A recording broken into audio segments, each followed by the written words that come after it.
বন্ধুরা, আজ আমি বানাবো মাছের ডিমের বড়ার তরকারি। মাছের ডিমের বড়ার জন্য মাছের ডিম তো থাকবেই। মাছের ডিমের সঙ্গে আমি মোটা আতপ চাল ভিজিয়ে রেখেছিলাম ঘন্টাখানেক আগে।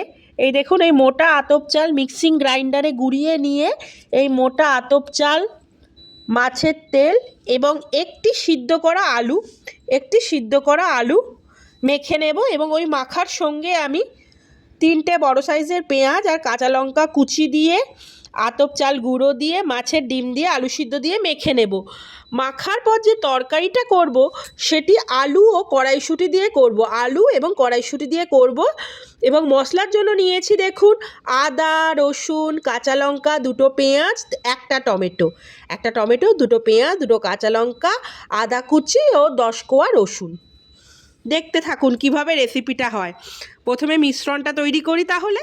মাছের ডিমটা একটু নেড়ে চেড়ে নিয়েছি। এবার চাল বাটাটা অ্যাড করব। মোটা আদপ চাল বাটাটা আমরা যোগ করলাম। আলুগুলো নিলাম, আলু সিদ্ধের আলুগুলো, এগুলো ভালো করে চটকে মাখবো। মেখে নিয়ে আমরা পেঁয়াজ কুচিটা দেব। বেসন যোগ করব না, বেসনের পরিবর্তে আমরা আলু সিদ্ধটা নিলাম, নরম হওয়ার জন্য। এবার নুন দেব, পরিমাণ মতো আপনারাও নুনটা দেবেন। এবং 3টে বড় পেঁয়াজ কুচনো এবং লঙ্কা কুচনো যোগ করব। সুন্দর করে মাখবো। মেখে কড়াইয়ে সর্ষের তেল গরম করে বড়ার শেপ দিয়ে ছোট্ট ছোট্ট করে আমরা ভেজে নেব। কড়াইয়ে তেল গরম হয়ে গিয়েছে, এবার ছাড়বো ধীরে ধীরে। বড়ার আকৃতি করে আমরা ছাড়তে থাকবো।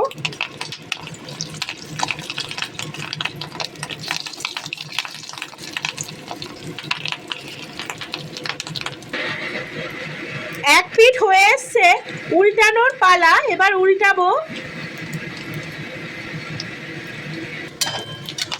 2 পিঠই সুন্দর ভাজা হয়ে গেছে, তুলে নিয়ে এবার সবকটি বড়া ভাজা হয়ে গিয়েছে। এবার ঝোল করব। রয়ে যাওয়া তেলে আলু ও কড়াইশুঁটিগুলো ভাজতে দিলাম। ভাজবো আলু ও কড়াইশুঁটিগুলো।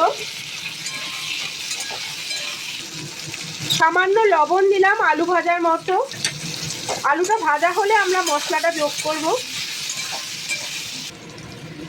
আলুগুলো দেখতে পাচ্ছেন ভাজা হয়ে গিয়েছে। এবার বাটা মশলাটা আমরা যোগ করব। বাটা মশলাটা ঢেলে দিলাম।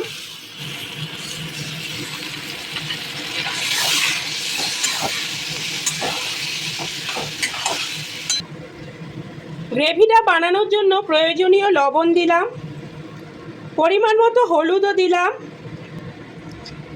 এবার এভারেস্টের রেড চিলি পাউডার 1 চামচ যোগ করব, কালারটা খুব সুন্দর আসবে।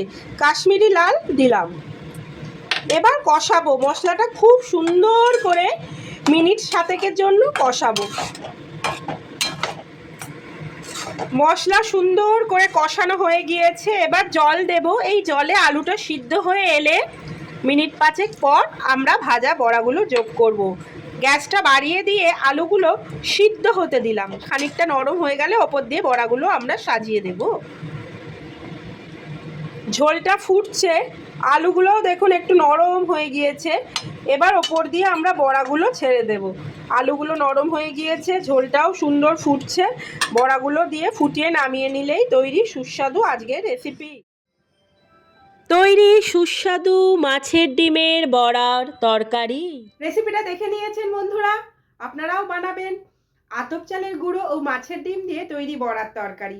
সবাই খুব ভালো থাকবেন, আবার দেখা হবে।